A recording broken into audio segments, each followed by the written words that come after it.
ধরেন একটা লোক মিডল ইস্টে থাকলে 1 বছরে যে ইনকাম করবে এই ব্যবসাটা 5 মাস বছরে করা যায়। তাহলে 5 কেজি চিনিতে এরকম কটা গ্লাস হবে? 5 কেজি চিনিতে ধরেন পিস যে বলে। 600 পিস মাল হবে। 5 কেজি চিনির দাম কত? 5 কেজি চিনি 500। 5 কেজি চিনি 500 টাকা দিয়ে 6000 টাকা মাল প্রোডাকশন হবে।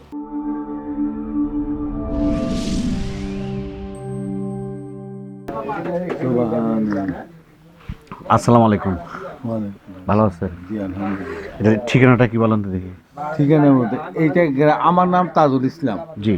পিতা আব্দুল গনি, হ্যাঁ। মৃত, জি। গ্রাম বান্নাগর, আচ্ছা। পোস্ট অফিস মকরুপুর, থানা নাঙ্গলকোট, জেলা কুমিল্লা। মাশাআল্লাহ। এই যে আমি আসছিলাম সে সিরাজগঞ্জ থেকে আসছিলাম, কিন্তু আপনার এলাকা দেখতেছি দোকানটা একই দোকানে চা বিক্রি করতেছে, ত্রিমুখী, চৌমুখী, পঞ্চমুখী, মানে সবগুলি। সবগুলি হ্যাঁ। একই দোকানে চা, পরোটা, নাস্তা, আপনার ওটা কি বলে মুদিখানা মাল, আর এটাকে বলে চাল ডাল সবই আছে।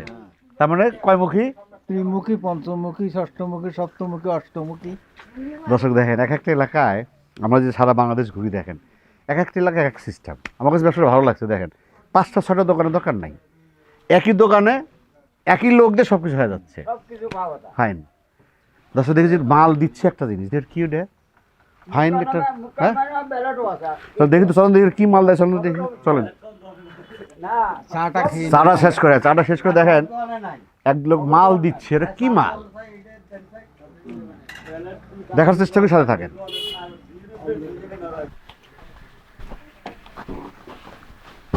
আসসালামু আলাইকুম ভাই। ওয়ালাইকুম আসসালাম। ভালো আছেন? জি, এগুলো আলহামদুলিল্লাহ। কি ভাই?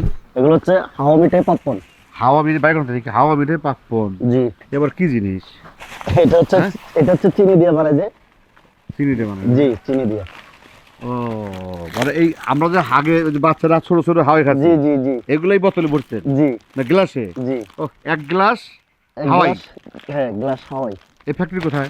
পেট্রোলি আমাদের মক্তপুর বান্নাগর। ইয়ের নাম্বার, মহেন্দ্র নাম্বার মস্ত আছে? জি আছে। বলেন। 016 016 737 37 810 810 391 391। কি নাম ওনার? মোহাম্মদ বিল্লাল। বিলাল সাহেব, জি উনি ফ্যাক্টরি মালিক? জি বাহ, হানিস বিভিন্ন কালার আছে আবার। জি স্যার, এগুলো food colour. Food colour, fine. ওয়ালাইকুম। বিলাল ভাই বলছিলেন? হ্যাঁ, আমি বললাম আপনি কি? ভালো আছেন আপনি? আমি কামাল ভাই বলছিলাম ভাই, এনবিডি। ভালো আছেন কামাল ভাই? হ্যাঁ আলহামদুলিল্লাহ, আমি ভালো। ভাই, এই যে এই ফ্যাক্টরি কি আমাকে দেখাবেন একটু ভাই, কিভাবে বানান? কি দেখবেন? হ্যাঁ, আচ্ছা, তো আসেন না, সামনে না দেখাবো। ফ্যাক্টরি কোথায় আপনার? আপনাকে নাম্বার কে দিছে? ওই যে আপনার যে দোকানদার পাশে, এই যে কি বলে, এই যে আমার নাম হচ্ছে এসআর। আপনি এসআর পাশে, এসআর পাশে। আচ্ছা, আমি এসআর কাছে ঠিকানা নিচ্ছি, এসআর কাছে ঠিকানা নিচ্ছি, আপনি নিয়ে যাচ্ছি, আমি আসতেছি, থাকেন আপনার। আচ্ছা। আচ্ছা ঠিক আছে, আসসালামু আলাইকুম। দর্শক দেখেন, যারা এই জিনিসটা নিয়ে ব্যবসা করতে চাচ্ছেন, কিভাবে ব্যবসা করবেন, কোথায় এই মালটা পাবেন, বা কিভাবে তৈরি করে, দেখতে থাকেন, স্কিপ করেন না, অনেক কিছু জানার আছে। তার মানে এই জিনিসটা যারা ব্যবসা করতে চাচ্ছেন, মেশিন কয় টাকা লাগবে, কেমন পুঁজি লাগবে, কেমন লাভ হবে, সব জানতে পারবেন। আমার সাথে থাকেন। চলো আমরা একটু ঠিক আছে, আমি সময় নষ্ট করলাম, চলে যান। আসসালামু আলাইকুম ভাই। ওয়ালাইকুম সালাম। ভালো আছেন? আছি আলহামদুলিল্লাহ। কামাল ভাই বলছিলাম, ভালো আছেন আপনি? ভালো আছি। একটু লাগা দিই। তাহলে এই যে অবস্থা কি বলেন দেখি, আপনি যে আপনি নতুন কিছু, আমি রাস্তায় ওখানে দেখলাম যে আপনি মার্শাল্লাহ এই যে নতুন আইটেমগুলো নিয়ে এর কয় যাচ্ছে এগুলা? এগুলো আমার কাস্টমার কাছে যাইতেছে নাতার ফুটবল যাবো আমাদের তাতে কত এলাকায়। দূর এখান থেকে? 10 কিলো, 10 কিলো হবে। মানে আপনি এখানে নিজস্ব সব মার্কেটিং করতেছেন? হ্যাঁ, এটা আমি একলাই করি, এখানে তো আর এটা কোথাও নাই। পুরা এই ডিস্ট্রিক্টে না? এই ডিস্ট্রিক্ট নেই, বাংলাদেশে কোথাও পাইবেন না আপনি। হ্যাঁ, আমি দেখি নাকি, তাই ওই জন্য কিন্তু আপনার কাছে আসছি, যে আসলে একটা নতুন যারা বেকার আছে বা যারা উদ্যোক্তা হতে চায়, ভালো কিছু করতে পারবে। ইনশাআল্লাহ, অবশ্যই। এটা কতক্ষণ লাগবে আপনার? এটা লোড করতে, হ্যাঁ, এটা লোড করতে কত 10-15 মিনিট। তাহলে একটু কাজ করে আমাকে একটু সময় দেন। আচ্ছা, দর্শক দেখতে থাকেন, স্কিপ করেন না। আজকের ভিডিও কিন্তু শেষ হতে যাচ্ছে। দেখেন নতুন আইটেম বাংলাদেশের, আমার মনে হয় কোথাও আমি দেখি না, আপনারা কেউ দেখছেন কিনা আমার মনে হয় না। না দেখছেন? বাংলাদেশের কোথাও নাই। এটা আপনাদের ভাষা কি বলে? এটা কি এটা বলে? আমরা হাওয়া মিঠাই বলি এটাকে। হাওয়াই মিঠাই কিন্তু গ্লাসে, হাওয়া মিঠাই গ্লাসে ঢুকাইছে। গ্লাসে ঢুকাইছে, বিশাল ব্যাপার। দেখতে থাকেন হাওয়াই মিঠাই, যারা ব্যবসা করতে চাচ্ছেন সাথে থাকেন, স্কিপ করেন না ভাই, কাজ শেষ করেন না। আচ্ছা। ওই ফ্যাক্টরি কি উপরে দোতলায়? হ্যাঁ ফ্যাক্টরি তো পরে ভাই দোতলায়, ফ্যাক্টরি দোতলায় করছি আর কি। আমার এখন নিচেও জায়গা আছে, তো এত বড় লাগে না জায়গা, নিচে জায়গা আছে, এখন খোলামেলা জায়গা আছে এই জন্য উপরে করে রেখেছি আর কি। এখন কি ফ্যাক্টরি দেখবেন? হ্যাঁ ফ্যাক্টরি যাবো। না ভাই ফ্যাক্টরি দেখার আগে কাজ করে না, আমাদের গ্রামের একটা ঐতিহ্য মাজার আছে, আচ্ছা, শাহ রসুন শাহর মাজার। আপনি যেহেতু সিরাজগঞ্জ থেকে আসছেন তাহলে আগে আমার মাজারটা একটু দেখেন। চলেন আচ্ছা। দর্শক সাথে কিন্তু আপনারাও দেখেন, শুধু আমি দেখবো না, ভাই আমাদের দেখাচ্ছে আমরা দেখবো, চলেন আমার সাথে থাকেন। ও এই যে মাশাআল্লাহ, হ্যাঁ এই মাজার হলো আমাদের গ্রামের ঐতিহ্য। তাহলে পীরে কামেল হযরত শাহ রোশন সাহেবের মাজার শরীফ। মাজার শরীফ। বা এটা ইতিহাস সম্বন্ধে কিছু জানা আছে আপনার? ওটার ইতিহাস তো আসলে আমাদের ওইভাবে জানা নাই, তবে মুরব্বীদের মুখে শুনে হ্যাঁ উনি নাকি আমাদের পার্শ্ববর্তী একটা জমিদার বাড়ি ছিল চৌধুরী বাড়ি, হ্যাঁ ওই চৌধুরী বাড়িতে থাকতেন। হ্যাঁ তো ওনারা নাকি বিরক্ত হয়ে একসময় ওনারা এখানে একটা জঙ্গল ছিল, ওই জঙ্গলে রেখে গেছে। তো জঙ্গলে রাখি যাওয়ার ধরেন ওরা যা বাড়িতে যাই পৌঁছে নাই, ওই চৌধুরী বাড়ি জ্বলি একদম সারকার হয়ে গেছে। তো চৌধুরী বাড়িতে জ্বলি যাওয়ার পরে ওরা হঠাৎ করে মনে হয়েছে যে পাগলটা তো এখানে রেখে আসছি। আচ্ছা তো ওরা এখানে এসে দেখে যে জঙ্গলে রেখে গেছে, জঙ্গল একদম সাফা, আর বাঘ শিয়াল মানে যারা জীবজন্তু ছিল ওরা চারিপাশে বসা। আচ্ছা তখন ওনারা অনেক চেষ্টা করছে ওনারা এখান থেকে নিয়ে যাওয়ার জন্য, উনি আর যায় না, উনি বলছে আমার জঙ্গলে রেখেছে, আমি জঙ্গলেই থাকবো। তখন এটা সৌদিদেরই একটা সম্পত্তি ছিল, তখন উনি সৌদিরা বলছে যে ঠিক আছে ওইটা আপনারই আমরা দান করে দিয়ে গেলাম, আমরা এটা আপনার। তো তখন থেকে উনি এখানে আসেন, বা ওই আমাদের পাশে ওনাদের খাদেম যারা পরবর্তীতে ওনার খাদেম এসে ওনাদের বাড়ি পাশেই আছে, উনি এখান থেকে আসেন। এই হলো ইতিহাস আমাদের যতটুকু জানা আর কি। ঠিক আছে, ফ্যাক্টরি যাচ্ছে।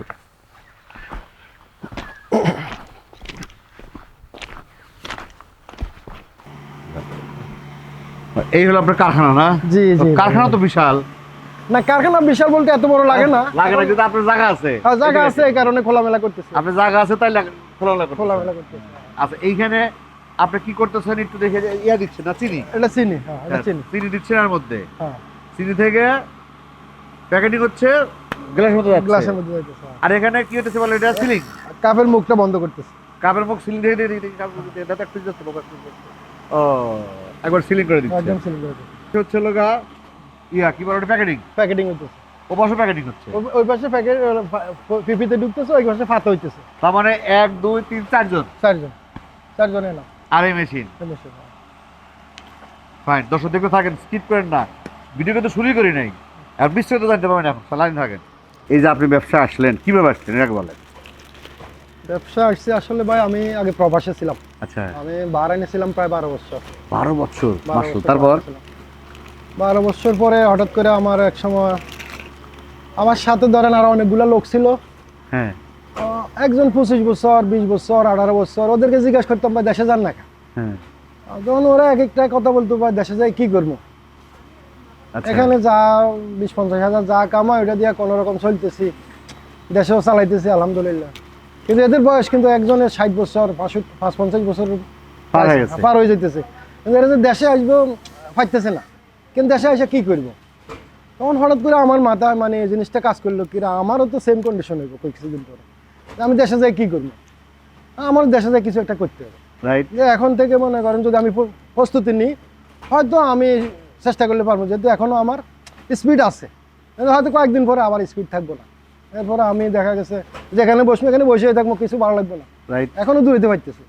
ওই থেকে মনে করেন আমার মানে এই তো চিন্তা, এই যে 12 বছর চলে আসলেন, হ্যাঁ আইসা ওই যেমন চিন্তা তেমন কাজ, হঠাৎ করে আমার মাথায় আসলো যে আমারও তো একই অবস্থা হইব, দেশে যে কি করবো। আর দেশে যাই কি করবো, এখনো স্পিড আছে, কিছু একটা করতে হবে। আচ্ছা তখন আমি চিন্তা করলাম যে না আর থাকা যাবে না এখানে, ঠিক আছে আমি মাসে আমি কোনো মাসে 2 লাখও কামাইছি, 1 লাখ কামাইছি, 3 লাখ কামাইছি, কিন্তু ওটা তো আমি দেশে পাঠাই খরচ হয়ে যাইতেছে, হয়তো সামান্য কিছু সেভ করতেছি, ওইটাতে তো আমার আজীবন চলবো না। তখন আমি দেশে চলে আসলাম, আসে অনেক কিছু তো ট্রাই করছি, কোনো কিছু হইতেছে না। মানে ধরেন ভাই কি করবো এখন, এখানে তো বড় বড় কোম্পানির সাথে আমরা পাইতাম না, মানে এরা A to Z সব কিছু করে, আমি একটা ছোটো কিছু বানাইলাম, দেখা যাচ্ছে পাবলিক আমারটা খায় না, ও বড় কোম্পানিরটা ব্র্যান্ডের মাল ওইটা খাইবে। তখন আমি চিন্তা করলাম যে না এমন একটা কিছু করতে হইব যেটা কারো নাই। ওই চিন্তা থেকে ধরেন আমার এই হাওয়াই মিটার মধ্যে মাশাআল্লাহ, হাওয়াই মিটার পিছনে কাজ করে। মানে প্রোডাক্ট যদি সিলেক্ট ভালো না হয় কখনো বিজনেস হয় না। না। এটা দোকানে যে কেউ দেখলেই লুফে নেবে, না এটা নে, এটা ঠিক আছে। তাই না? যে কেউ দেখলে লুফে নেবে, এটা অস্বীকার করার মতো কিছুই নাই। ভাই, এই ব্যবসা শুরু করার আগে একজন উদ্যোক্তা যদি শুরু করতে চায়, আসলে সে কিভাবে শুরু করবে সেটা বলেন। কিভাবে শুরু করবে বলে ধরেন মেশিনটা আপনি বাংলাদেশে কোথাও পাইবেন না। আচ্ছা, এটা আমি ধরেন নিজের উদ্যোগে, নিজের চেষ্টা, প্রায় 2 বছর শ্রম দিয়ে সফল হয়েছি, ইনশাল্লাহ আল্লাহ সফল করছি। আমার সাথে আপনি গল্প করছেন, কিন্তু সব গল্প তো বলা সম্ভব না। না, সব আপনি গল্প অনেক অনেক কষ্ট, অনেক কিছু, অনেক লস খাওয়ার পরে এখানে এটা আসছি। আচ্ছা এখন যদি কোনো উদ্যোক্তা, আসলে এটা চাহিদা সারা বাংলাদেশে আছে। আচ্ছা ধরেন প্রত্যেক উপজেলায় যদি একজন করে উদ্যোক্তা হয় তাতে সমস্যা হবে না। আচ্ছা কারণ এর চাহিদা মানে প্রত্যেক বাচ্চাদের পছন্দের জিনিস এটা, ঠিক আছে। আর অনায়াসে ধরেন সুন্দরভাবে করতে পারবে। আচ্ছা, সে যদি করতে চায়, আসলে আপনি তাদেরকে কি কি সাপোর্ট দিবেন? কেউ যদি করতেছে, আমি তাকে টেকনিক ধরেন মেশিন যদি আমার থেকে নেয়, না, আপনার সাথে বুদ্ধি নাই। হ্যাঁ যদি আচ্ছা। মেশিন নেয় হ্যাঁ, তাহলে তাকে আমি চাইলে তার মেশিন দিতে পারবো না। আচ্ছা আমার বললো ভাই আমার একটা মেশিন দেন, আমি তার মেশিন দিয়ে দেবো, এই মেশিন নিয়ে ঘরে ফালে রাখবো, আচ্ছা এটা নিয়ে কাজ করতে পারবি। আচ্ছা সে আমার থেকে অন্তত মিনিমাম 5 দিনের হলে একটা ট্রেনিং নিতে হবে। আচ্ছা মানে এই ট্রেনিংটা আমার মেশিনের সাথে যাইব, তারপরে যাই তাহলে আমি মেশিন হস্তান্তর করবো। সে আমার কাছে 5 দিন থাকবো, থাকার পরে কাজ দেখবো, কাজ শিখবো, সাধারণ ধারণাগুলো আর কি। ধরেন মেশিনের কিছু মেনটেন্যান্স আছে, মেশিন হঠাৎ করে মাল দিতেছে না, ওইগুলো আমি তারা শিখাই দিব, তারপরে আমি তার মেশিন হস্তান্তর করবো যদি কেউ নিতে চায়। আচ্ছা, এখন তার পুঁজি কত টাকা লাগবে? কেমন পুঁজি লাগবে? এখানে ধরেন টোটাল মেশিন সহ টোটাল অ্যামাউন্ট 1 লক্ষ টাকা বা 1,10,000 টাকা পুঁজির ভিতরে সে করতে পারবে যদি সিঙ্গেল সেট আপের একটা মেশিন নেয়। আচ্ছা, সিঙ্গেল সেটের মেশিন কত টাকা দাম? সিঙ্গেল সেট আপ শুধু মেশিনটা হবে, ধরেন একটা মেশিন হবে, একটা রোলার হবে আর একটা সিলার হবে। মানে এটা মেশিন, হুম, এটা Sealer। সিলার হ্যাঁ। আর একটা রোলার যেটা roller। করতেছে। হ্যাঁ যেটা করতেছে, আচ্ছা এটা একটা সেট আপ। আচ্ছা, এই সেট আপটা নিলে এটার দাম পড়বে 85,000 টাকা। মানে যে দুজন কাজ করতেছে। হ্যাঁ 2 জন লোক কাজ করতেছে। আচ্ছা আচ্ছা, এটা সেট আপের দাম পড়বে 85,000। আর তার কাঁচামাল? আর কাঁচামাল আমি তারা অবশ্যই রাস্তাগুলো দেখাই দিব কিভাবে সংগ্রহ করা যায়, আর যদি বলে না আমার থেকে সে নিব তাও আমি দিতে পারবো, সমস্যা নেই। এখানে কাঁচামাল কি লাগে? এখানে কাঁচামাল মধ্যে কাঁচামালগুলো এর হাতের কাছে পাইবে। আচ্ছা। মূলত যে মালগুলো প্রথমত সে এখানে চিনি, আচ্ছা চিনিটা তো অ্যাভেলেবেল সব জায়গায় আছে। আচ্ছা তারপরে কাপ, আচ্ছা কাপটা যে তারা আশেপাশের বাজার থেকে সংগ্রহ করতে পারবে, ঠিক আছে।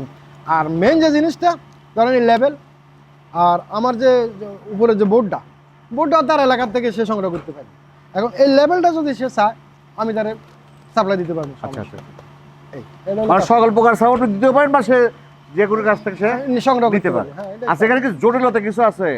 না, এখানে জটিলতা কিছু নাই। যে জটিলতা বলতে ধরেন হয়তো প্রশাসনিক যদি কোনো সমস্যা থাকে, আমি তো করতেছি, ধরেন আমি আগে করতেছি আজকে 3-4 বছর, তো আমি একটা ট্রেড লাইসেন্স নিয়ে শুরু করছি। তো আমি চিন্তা ভাবনা করতেছি দেখি ব্যবসা কেমন হয়। আমি এখন দেখতেছি আলহামদুলিল্লাহ ভালো। আমি এখন বিএসটি এর জন্য চেষ্টা করতেছি, কাগজপত্র রেডি করতেছি। বিএসটি করে নিব, তো বিএসটি করে নিলে ভালো আর কি। এখানে তো আর এমন আহামরি কিছু না, এটার ভিতরে তেমন কোনো ক্ষতিকারক কিছু নাই যে বিএসটি আমি পাবো না। বিএসটি অবশ্যই পাবো, এটা চিনি আর ফ্রুট গেট কালার, আর কিছু না। দর্শক, এরপর দেখতে থাকেন এই ব্যবসায় আপনার কেমন লাভ হবে। সাথে থাকেন, স্কিপ করেন না। মানে আপনি যে করতেছেন ব্যবসাটা শুরু করবেন, লাভটা কেমন হবে? লাভের কথা বলতেছি। হ্যাঁ। এখন লাভের কথা তো আসলে ওইভাবে বলা যায় না, প্রত্যেকটা ব্যবসা কিছু সিক্রেট থাকে। আচ্ছা এরপরেও যেহেতু মেশিনের কথা বলছি তাহলে আচ্ছা। কিছুটা তো ধারণা দিত। হ্যাঁ, ধরেন একটা লোক মিডল ইস্টে থাকলে 1 বছরে যে ইনকাম করবে, এই ব্যবসাটা 5 মাস বছরে করা যায়। আচ্ছা। ওই 5 ও মাসে সারা বছর করা যাবে না? সারা বছর করা কেন যায়। কেন?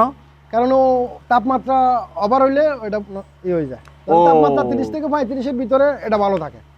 তার মানে শীতের জন্য বেটার, শীতের জন্য এটা বেটার। গরমের সিজন চলবে না, গরম সিজনে বাচ্চারা একটু কম খায়, আচ্ছা আর ধরেন এটা মালটাও নষ্ট হয়ে যায়। এখন মনে করেন প্রায় 1 মাসও এই মালটা, 2 মাসও এটা নষ্ট হইবে না। আচ্ছা, এই যে আপনি দিচ্ছেন কিন্তু আমাদের চিনি, চিনি জাস্ট একটা উদাহরণ দিবেন আপনি, জি। যে আপনি 5 কেজি যদি চিনি আমি দেই, তাহলে 5 কেজি চিনিতে এরকম কটা গ্লাস হবে? 5 কেজি চিনিতে ধরেন 20 যে বলে। 600 পিস মাল হবে। 600? 600 পিস, 5 কেজি চিনিতে 600 গ্লাস। 600 গ্লাস। খুচরা বিক্রি কত করে? খুচরা বিক্রি হলো 10 টাকা। তাহলে 610 কত? 6000। 5 কেজি চিনির দাম কত? 5 কেজি নিলে 500।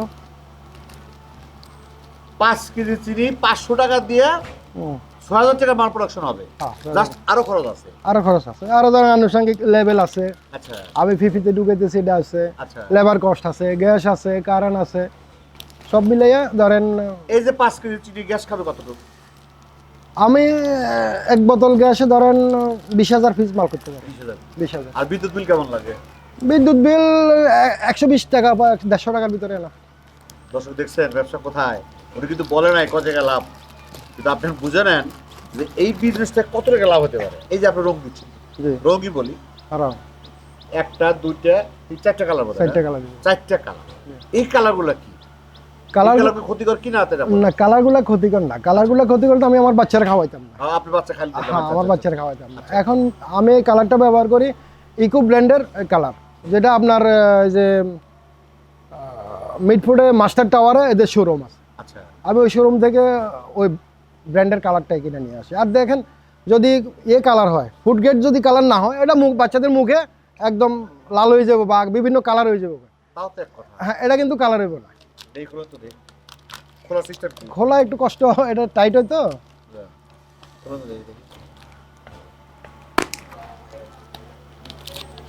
এটা আপনার কালার হইব না, হ্যাঁ এটা কালার আসবে না আপনার মুখে।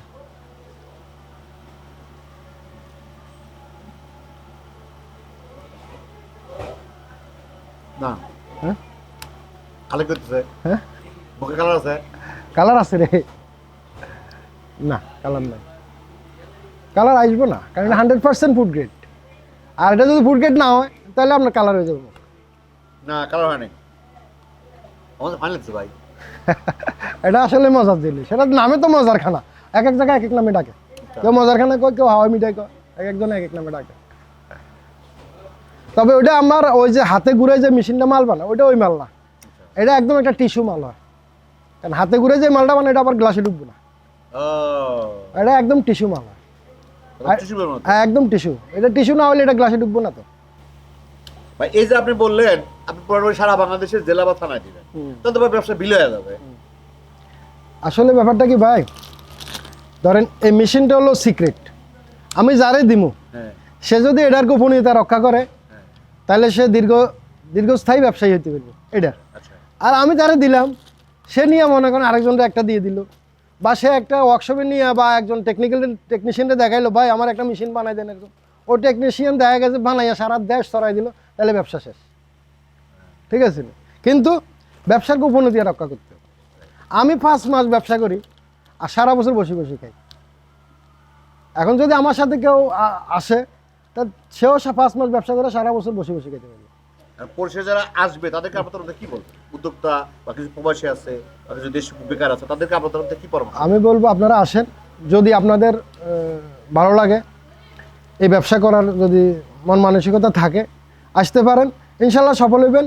তবে এটা সিক্রেটটা আপনাদের ধরে রাখতে হবে, এর গোপনীয়তা রক্ষা করতে হবে। আমি যে ব্যবসা করি এখানে আপনি বাইরের লোক বলতে এখন আপনি প্রথম আসছেন, আচ্ছা আচ্ছা আমি এখানে কাউকে আসতে দিই না। আচ্ছা আচ্ছা অনেক লোক অনেকভাবে চেষ্টা করে, কিন্তু আমি কাউকে মেশিনটাও দেখাইও না, আচ্ছা আচ্ছা। কথা বলছেন। কারণ আমি যতক্ষণ এর গোপনীয়তা রক্ষা করতে পারবো ততক্ষণ এই ব্যবসা আমি সফল। ঠিক আছে ভাই, সময় দিয়েছে, ভালো থাকেন। আসসালামু আলাইকুম। আচ্ছা, আল্লাহ হাফেজ। দর্শক পরিশেষে দেখেন উনি একটা ভালো কথা বলছে যে সব ব্যবসায় কিন্তু আসলে টেকনিক থাকে। এখন আপনি শুরু করছেন, আপনি ফ্যাক্টরি করে সেটা বিলা করতেছেন, কীভাবে তৈরি করতেছেন। ফ্যাক্টরি কিন্তু আসলে দেখেন বড় বড় যারা কোম্পানি আছে ভাই, তারা কিন্তু কোথাও ঢুকতে দেয় না।